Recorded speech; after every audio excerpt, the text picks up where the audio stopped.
Sugeng siang anak negeri. Pripun kabare? Sehat toh? Yuk, tetap patuhi protokol kesehatan walaupun peraturan pemerintah mulai longgar. Sekarang aku mau ajak kalian untuk jalan-jalan di tanah kelahiranku, Banyuwangi. Di sini aku mau cari ikan untuk diolah jadi ikan sapetan dan masakan yang enak banget. Aku juga mau mengikuti aktivitas sehari-hari suku Osing, suku asli Banyuwangi di Desa Kemiren. Mulai dari menyaksikan barong kemiren, main alat musik gedogan, nyobain sirih, tradisi mepek kasur, sampai mengikuti tradisi selamatan. Oh iya, aku juga mau cari asam wadung, si apel Jawa yang jadi bumbu asam khas masakan Osing. Selengkapnya hanya di Jejana Negeri.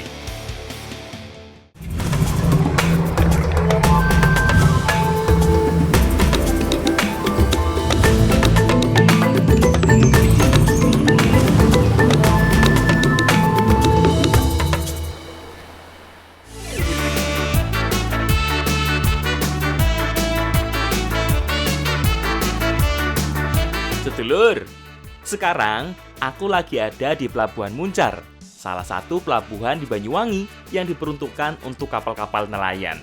Di salah satu pelabuhan penghasil ikan terbesar di Indonesia ini, aku mau ikut bongkar muat ikan milik nelayan. Biasanya, saat pagi hari nelayan-nelayan yang mencari ikan semalaman di laut akan pulang keesokan harinya dengan membawa berbagai hasil tangkapan. Satu keranjang besar ikan seperti ini berisi sekitar 1-1,5 kintal. Wah, bot banget loh, berat.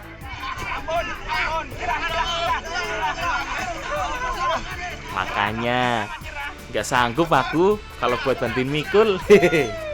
Salut yo dengan bapak-bapak di sini, tenaganya luar biasa. Ikan-ikan akan dilelang langsung di pinggir pelabuhan, dan setelah harganya cocok, langsung dibawa dengan becak menuju tempat pembelinya.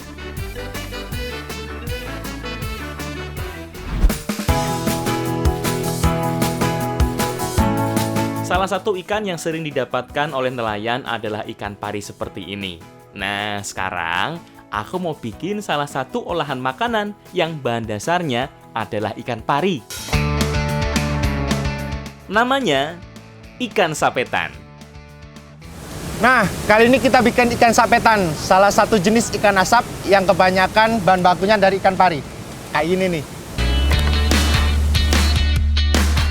Ada beberapa jenis ikan pari yang bisa dan boleh dikonsumsi. Tapi salah satu jenis ikan pari yang paling enak untuk jadi ikan sapetan adalah pari kembang. Ikan pari adalah salah satu jenis ikan bertulang rawan yang bentuknya pipih dan memiliki duri yang panjang dan tajam di bagian ekornya.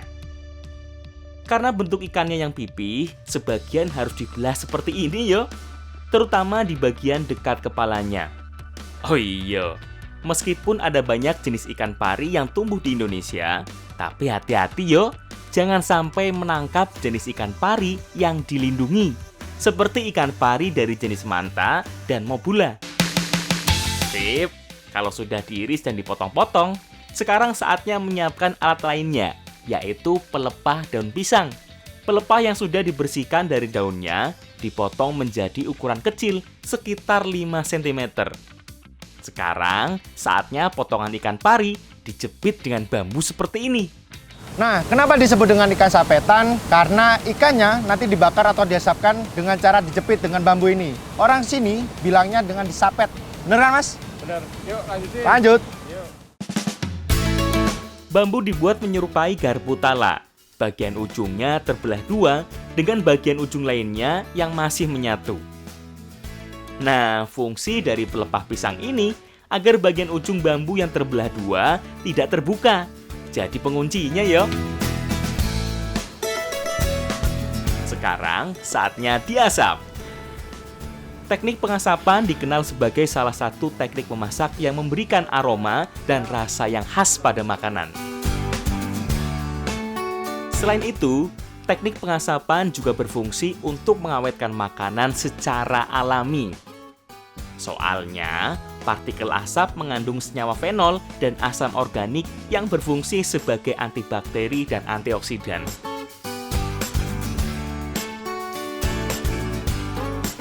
Jadi, kalau bikin ikan sapetan itu harus pakai sabut kelapa. Karena bukan menggunakan apinya, tapi menggunakan asapnya. Jadi semakin banyak asapnya, semakin enak rasanya. Walaupun cara mengawetkan makanan melalui pengasapan sudah tergeser dengan adanya lemari pendingin, tapi olahan ikan asap, termasuk sapetan seperti ini, tetap ada. Karena memberikan cita rasa dan aroma yang khas pada ikan.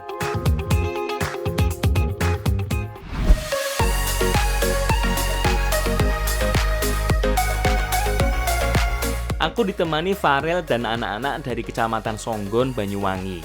Mau cari salah satu bumbu masakan yang akan dicampur dengan ikan sapetan.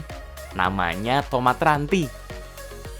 Tomat ranti adalah salah satu jenis tomat tertua di Indonesia yang sudah ada sejak zaman nenek buyut kita. Sebutan lainnya adalah tomat mawar atau tomat sayur. Tomat yang berbentuk seperti bunga mawar ini sering digunakan untuk membuat sambal karena rasanya yang lebih asam segar dibanding dengan tomat lain pada umumnya. Sekarang, tomat ranti seperti ini sudah jarang ditemui yo. Eits, tapi itu di daerah lain. Beda kalau di Banyuwangi. Kalau di sini, yo jelas masih melimpah. Masih banyak kok yang nanam. Lah kok malah pada lempar-lemparan tomat? Awas lo Farel, nanti kena aku.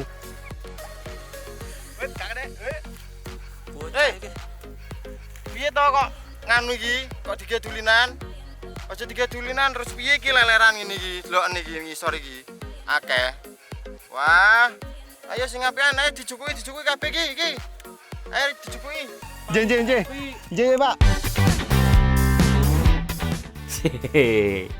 Sepurane yo Pak. Maaf. Yuk Dek, kumpulin lagi tomat yang bercecer. Terus kita bawa pulang. Soalnya udah ditunggu sama Bupin. Katanya mau dimasak jadi makanan yang enak.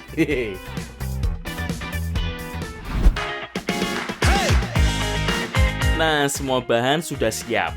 Ada ikan sapetan, ada berbagai jenis bumbu, dan tomat ranti, serta kelapa. Yuk, saatnya kita masak. Kali ini kita mau masak mangut sapetan. Tapi uniknya, kita mau pakai tomat khas Banyuwangi, yaitu ranti. Mangut adalah olahan ikan asap yang menggunakan bumbu pedas dan kuah santan kental. Makanya, selain tomat, aku juga mau iris berbagai jenis cabai, mulai dari cabai hijau, cabai merah, hingga si kecil super pedas cabai rawit.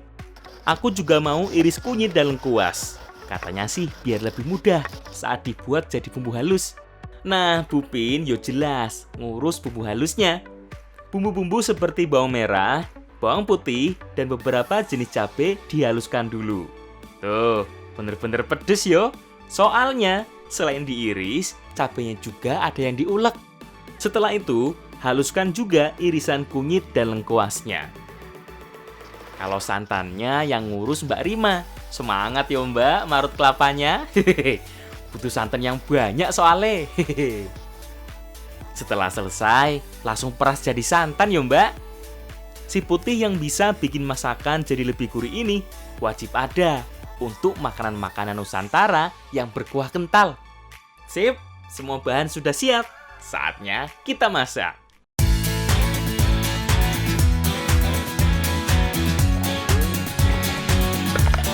Pertama, tumis semua bumbu halus yang ditambah dengan serai, salam, dan daun jeruk.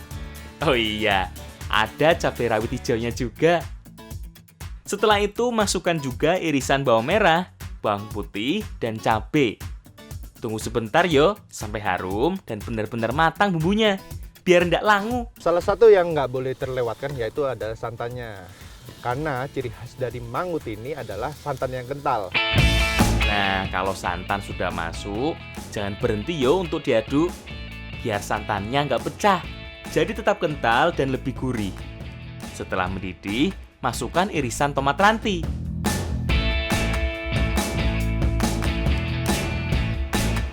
Dan terakhir, ikan sapetannya.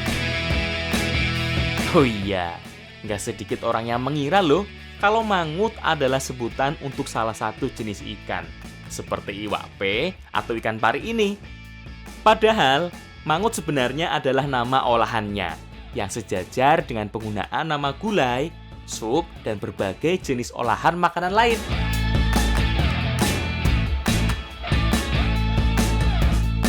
Sip, wis mateng iki. Mangut sapetan tomat ranti siap menangkan hati. Hehehe.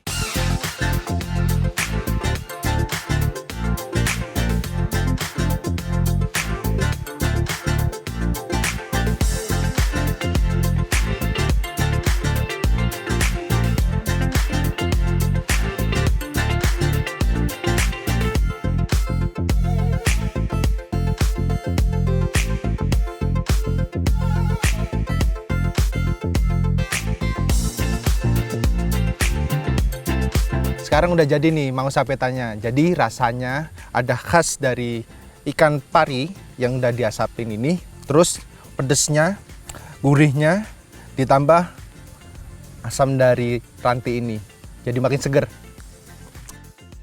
Mangut sangat identik dengan olahan dari ikan pari asap seperti ini, terutama di pesisir Pulau Jawa. Tapi di beberapa tempat lain, mangut banyak juga yang menggunakan ikan yang dipanggang sampai digoreng. Apa saja yo, yang penting masih menggunakan ikan.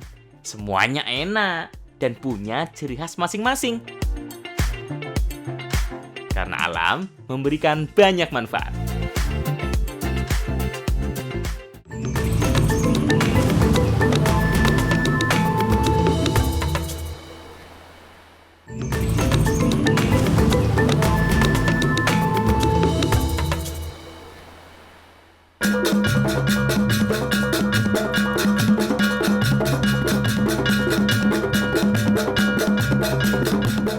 Ada beberapa suku mayoritas yang mendiami wilayah Banyuwangi.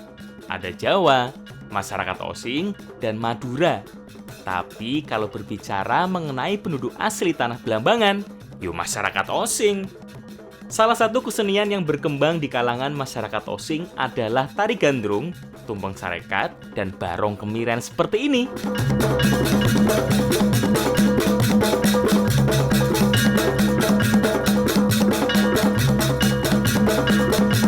Barong ini dipercaya oleh masyarakat sekitar sebagai perwujudan nenek moyang mereka. Nah, barong ini juga digunakan oleh masyarakat sekitar sebagai pembersih desa dari malapetaka dengan cara mengelilingi desa ini. Dalam kehidupan Banyuwangi, barong kemiren digunakan dalam acara Ider Bumi yang dilakukan dengan cara berjalan mengelilingi desa. Sekilas, tampilan barong kemiren ini menyerupai dengan barong yang ada di Bali. Makanya, tidak heran kalau ada yang mengatakan bahwa barong ini mendapat pengaruh dari Bali. Bedanya, sosok menyeramkan yang dianggap sebagai tokoh protagonis ini memiliki dua sayap. Sayap laki-laki dan yang lainnya adalah sayap perempuan. Hal ini menyimbolkan bahwa jika ingin bepergian atau terbang, harus tetap bersama. Jangan sampai terpisah satu sama lain. Nah, barong ini yang membedakan adalah dari warnanya yang sangat terang dan ditemani oleh dua ayam ini yang disebut dengan piti-pitian.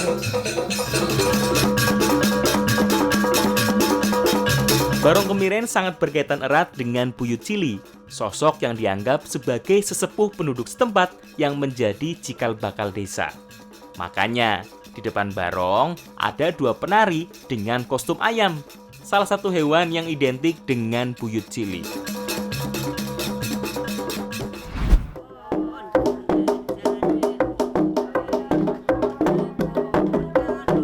Bukan hanya kesenian sakral seperti barong yang masih tetap bertahan. Kesenian rakyat masyarakat Osing yang dilakukan oleh kaum Hawa juga masih terpelihara sampai sekarang.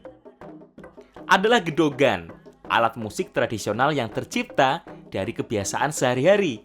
Menggunakan lesung, beberapa orang nenek memadukan beragam bebunyian hasil dari pukulannya. Nah, gedokan ini adalah alat musik yang terbuat dari lesung yang biasanya masyarakat sekitar gunakan untuk menumbuk padi. Dikarenakan rasa jenuh, mereka biasa menggunakan gedokan ini untuk menambah penyemangat mereka saat menumbuk padi. Monggo, Bu.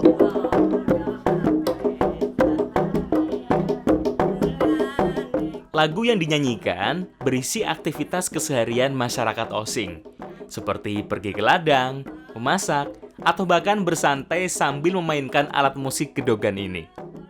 Lesung yang digunakan adalah lesung yang terbuat dari kayu, berbentuk persegi panjang dengan lubang di tengahnya, tempat menumbuk padi atau beras.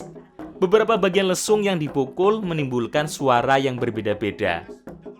Awalnya, tradisi ini dimainkan oleh suku Osing saat masa panen padi telah selesai. Kemudian, kesenian gedogan ini mulai dimainkan saat ada hajatan warga. Kini, kesenian membunyikan lesung ini lebih sering dimainkan saat menerima tamu.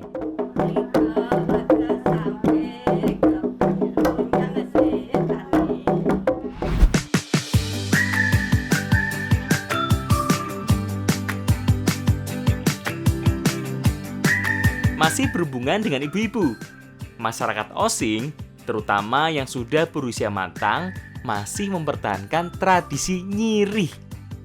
Nyirih atau nginang merupakan kegiatan mengunyah kinang yang terdiri dari sirih, pinang, gambir, tembakau, kapur, dan cengkeh.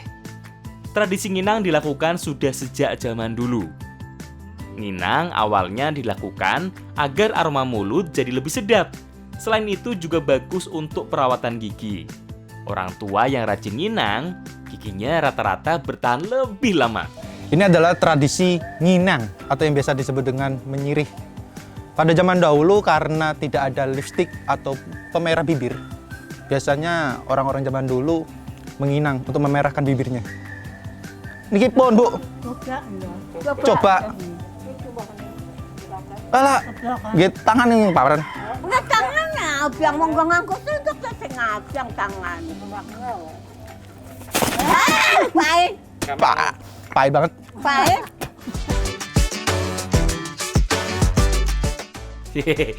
Ternyata untuk orang yang nggak terbiasa seperti saya, rasanya sangat aneh. Maaf ya Mbah, jadi kebuang kinangnya.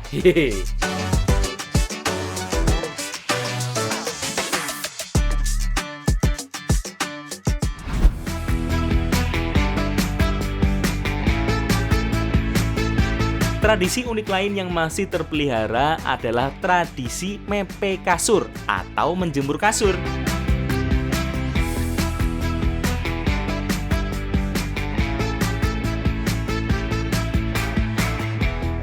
Biasanya, masyarakat Kemiren akan menjemur secara bersamaan kasur mereka di rumah masing-masing sebelum melakukan tradisi tumpeng sewu dan barong ider bumi. Sejak pagi, kasur-kasur yang berwarna sama ini dijemur di bawah matahari langsung. Kemudian setelah lewat tengah hari, harus segera diangkat kembali. Nah, tradisi mepe kasur ini adalah tradisi di mana untuk menolak bala dalam rumah tangga supaya rumah tangganya tetap selalu langgeng sampai akhir.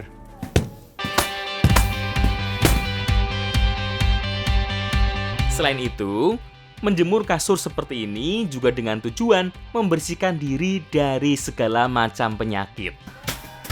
Oh iya, semua kasur di sini warnanya sama semua loh.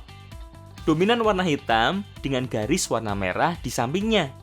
Merah artinya berani dan hitam berarti simbol kelanggengan rumah tangga.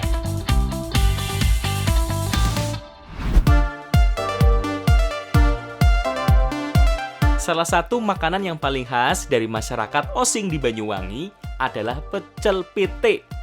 Awalnya, makanan ini hanya dibuat menjelang ritual adat seperti bersih desa atau selamatan saja.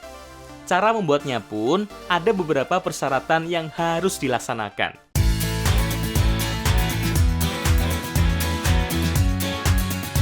Nah, salah satu yang paling unik dari pecel pete adalah menggunakan parutan kelapa yang masih segar, tanpa dimasak, yang hanya dicampur dengan bumbu halus yang terdiri dari kemiri, cabai rawit, terasi, jeruk, kacang, dan gula. Ayam yang digunakan juga harus ayam kampung jantan, yang usianya masih cukup muda, belum masuk ke masa kawin. Sebelum dibakar, ayam ditusuk dengan posisi sedemikian rupa, hampir sama dengan ayam ingkung yang selalu ada dalam tradisi masyarakat Jawa pada umumnya. Nah, uniknya di sini yang masak harus dalam keadaan suci. Dan masakannya nggak boleh dicicipin, karena itu katanya pantangan. Bah, niki dimasak nggih?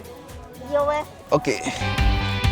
Alasannya, karena pecel pitik ini akan kita bawa untuk selamatan desa di makam Buyut Cili. Kalau sempat dicicipi lebih dulu, dianggap kurang sopan, karena sudah menjadi makanan sisa. Ayam langsung dipanggang sampai matang. Panggangnya pun di depan tungku seperti ini. Biasanya di bagian atasnya sambil menanak nasi. Kok niki, Mbah? Balik. Balik, oke.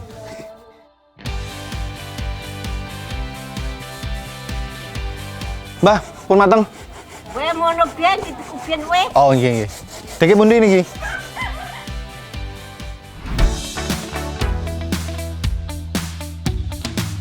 Pecel pitik yang terdiri dari ayam bakar lengkap dengan bumbu pecel dan parutan kelapa, beserta air kelapa dan ugu rampe akan dibawa untuk selamatan di makam Buyut Cili. Kebetulan, aku dipercaya untuk membawa semua perlengkapannya. Nah, kita sekarang lagi menuju ke makam Buyut Cili. Beliau ini adalah pendiri cikal bakal Desa Kemiren. Tidak jauh dari desa adat Osing ini, ada sebuah makam Buyut Cili yang dipercaya sebagai sesepuh atau nenek moyang cikal bakal Desa Kemiren. Setiap ada syukuran atau hajat tertentu, masyarakat Osing selalu melakukan selamatan di petilasan.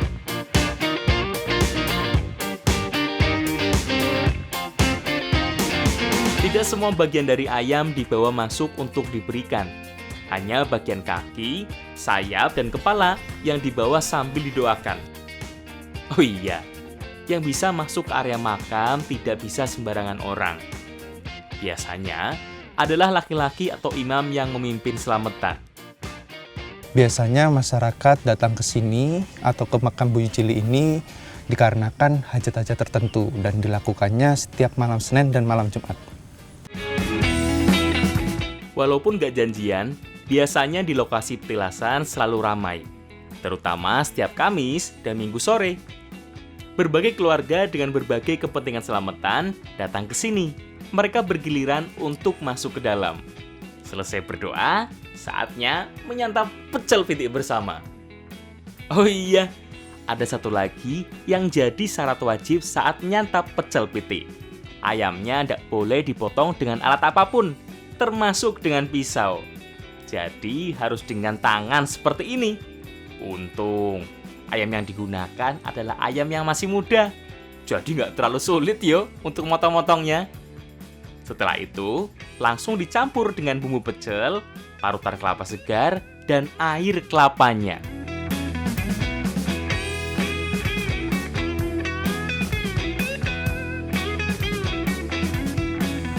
Nah, rasa pecel pitik ini selain gurih, ada rasa segar dikarenakan bumbunya tidak dimasak.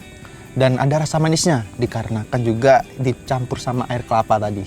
Mas, monggo, dimakan lagi. Masyarakat Osing, sebuah komunitas masyarakat yang masih menjaga tradisi leluhurnya. Bagaimana menjaga hubungan baik antara manusia dengan Tuhan, antar sesama manusia, dan manusia dengan alamnya. Karena alam memberikan banyak manfaat.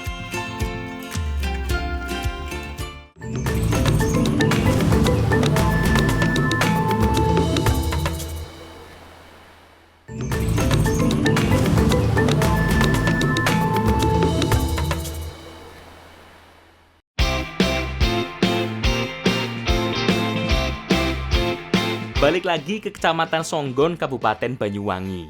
Sekarang, aku mau cari salah satu buah yang bisa dijadikan bumbu masakan. Namanya asam wadung. Wadung adalah sayuran buah khas Banyuwangi. Sekilas bentuk buahnya sangat mirip dengan jeruk. Bentuknya bulat serta warnanya kekuningan. Rasanya juga agak manis dan sedikit asam. Tapi bedanya, pohonnya termasuk tanaman tahunan yang cukup keras dengan tinggi sekitar 15-25 meter. Nah, aku yang udah lama nggak manjat pohon, jelas susah manjat pohon seperti ini. Maaf ya, Mas. Sebenarnya, asam wadung ini sangat mirip dengan asam kandis. Mulai dari bentuk pohon, bentuk daun, bentuk buah, sampai rasa buahnya. Nah, yang membedakan adalah asam wadung memiliki bentuk buah yang hampir bulat sempurna. Sedangkan asam kandis memiliki bagian ujung yang sedikit meruncing.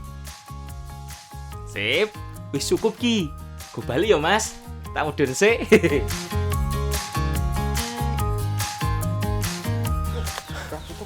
Cukup? Udah. Aduh. Nah, ini tadi barusan ambil asam wadung.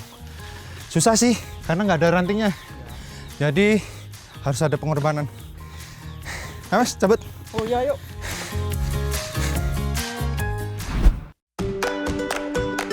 Menu yang akan kita buat kali ini adalah salah satu makanan khas Banyuwangi yang memiliki cita rasa pedas dan asam. Aku tak rebus bebeknya dulu yo, biar empuk. Nah, Mas Izul dan Mbak Tiara lagi nyiapin bumbu-bumbunya. Ada bumbu halus yang terdiri dari bawang merah, bawang putih, kunyit, jahe, dan lengkuas. Biar makin pedas dan gurih, ada juga tambahan ketumbar dan lada. Semuanya diulek sampai halus. Oh iya, ada tips nih. Kalau ngulek bumbu sebanyak ini dan ada bawang merahnya, biasanya agak licin ya. Nah, biar keset, gampang. Tinggal kasih garam secukupnya. Dijamin, gak licin lagi nguleknya. Hehehe. Kalau kelapanya, tetap diparut dulu ya. Soalnya mau diambil santannya. Biar rasa bebek gesengnya nanti lebih gurih. Bagianku setelah ngurus bebek, sekarang saatnya ngiris asam wadung.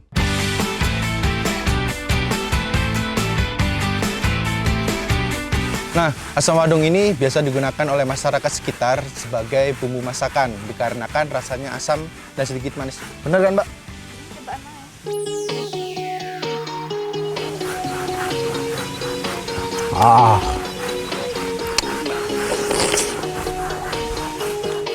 Biasanya asam wadung digunakan sebagai bumbu masakan mulai dari daun, kulit buah, hingga daging buahnya. Kalau sekarang, kita pakai keseluruhan daging buahnya. Oh iya, belum cukup loh bumbu-bumbunya. Masih ada bumbu yang perlu diiris, seperti bawang merah, bawang putih, dan berbagai jenis cabai. Tambahan cabai juga dilakukan pada bumbu yang dihaluskan. Dengan menggunakan bumbu cabai sebanyak ini sih, udah kebayang yo, gimana rasa pedesnya olahan bebek yang satu ini. Selain itu, ada juga tambahan sereh dan daun salam. Sip, wis siap kabeh iki. Yuk, saatnya kita masak.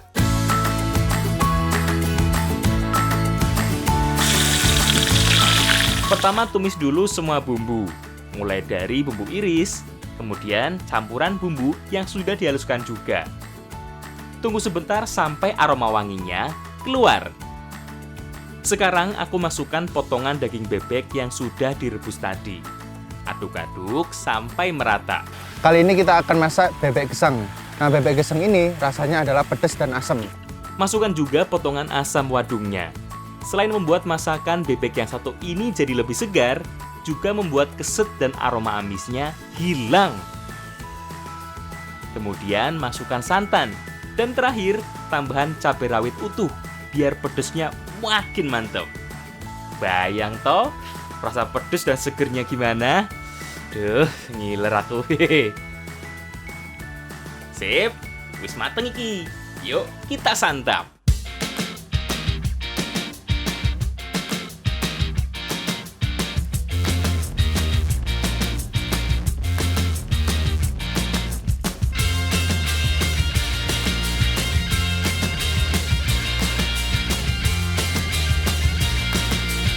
Olahan bebek bercita rasa pedas asam khas Banyuwangi ini memiliki banyak varian. Kalau menggunakan asam wadung, baik buah atau daunnya, banyak disebut sebagai bebek geseng. Tapi kalau asamnya menggunakan bumbu lain, disebut sebagai bebek moncer, seperti di warungnya Mas Izul. Nah, bebek ini biasanya kan terkenal dengan amisnya. Kalau ditambah wadung ini, amisnya hilang. Jadi ada asam, manis, pedes, gurih jadi satu. Enak banget sumpah. Ayo Mbak, Mas, makan. Ayo. Bukan cuma bikin rasa makanan jadi lebih enak, asam wadung juga menjadi salah satu sumber vitamin C, vitamin A, dan beta-karoten yang dibutuhkan untuk menyehatkan mata. Banyak banget toh manfaatnya. Kan alam memberikan banyak manfaat.